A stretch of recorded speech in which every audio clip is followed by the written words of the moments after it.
కాకినాడ జిల్లాను ప్రయోగ కేంద్రంగా మార్చేందుకు కేంద్ర ప్రభుత్వం వేగంగా అడుగులు వేస్తోంది.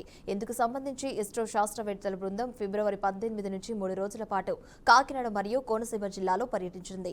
ఈ పర్యటనలో భాగంగా వరద మ్యాపింగ్, హెచ్చరిక వ్యవస్థలపై అధ్యయనం చేయడంతో పాటు హోప్ ఐలాండ్ అనుకూలతలను కూడా క్షేత్రస్థాయిలో పరిశీలించనున్నారు.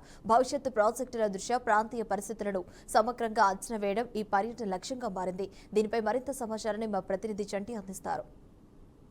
కాకినాడ కోనసీమ జిల్లాలో ఇస్రో శాస్త్రవేత్తల బృందం రేపటి నుంచి 3 రోజుల పర్యటన ఖరారైందని చెప్పవచ్చు.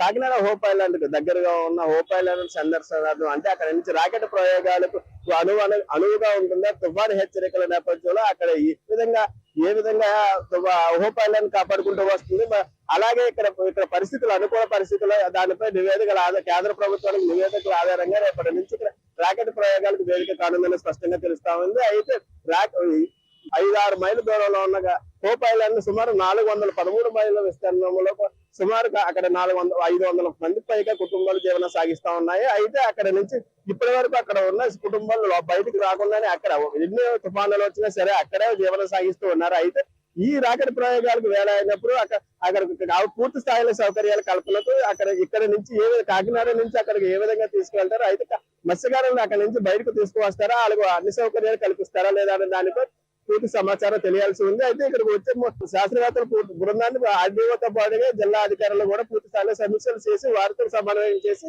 వారికి అనుగుణంగా శాస్త్రవేత్తల బృందం ఇక్కడ తీసుకొచ్చిన నివేదికలు రాష్ట్ర ప్రభుత్వానికి అందిస్తారనేది తెలుస్తా ఉంది. ప్రస్తుతానికి అయితే శ్రీహరికోట నుంచి రాకెట్ ప్రయోగాలు జరుగుతూ ఉన్నాయి. అలాగే కేరళలో కూడా రాకెట్ తయారీ కేంద్రం ఉన్నా గానీ మూడో ప్రాంతంగా హోప్ ఐలాండ్ తయారవుతా ఉంది. ఏది ఏమైనా కానీ రాబోయే 3 రోజుల పాటు శాస్త్రవేత్తల బృందం ఇచ్చే నివేదికల ఆధారంగా హోప్ ఐలాండ్ లో ఏ విధంగా చర్యలు తీసుకుంటారు, అసలు మత్స్యకారుల జీవన విధానం స్థితిగతులపై ఇక్కడ నుంచి మత్స్యకారులు మత్స్యకారులు లోపలికి వెళ్లేందుకు ఏ విధంగా అనువుగా ఉంటుందో దానిపై నివేదికల ఆధారంగా రాకెట్ ప్రయోగాలకు ఏ విధంగా అనువుగా ఉంటుందా లేకపోతే ఏంటనేది దానికి స్పష్టంగా తెలియాల్సి ఉంది. ఏదైనా సరే రాబోయే రోజుల్లో కాకినాడ జిల్లా మరొక కొత్త పుంతలు తొక్కేందుకు అవకాశం ఉంది. కెమెరామెన్ సుమన్ తో రిపోర్టర్ చంటి, కాకినాడ.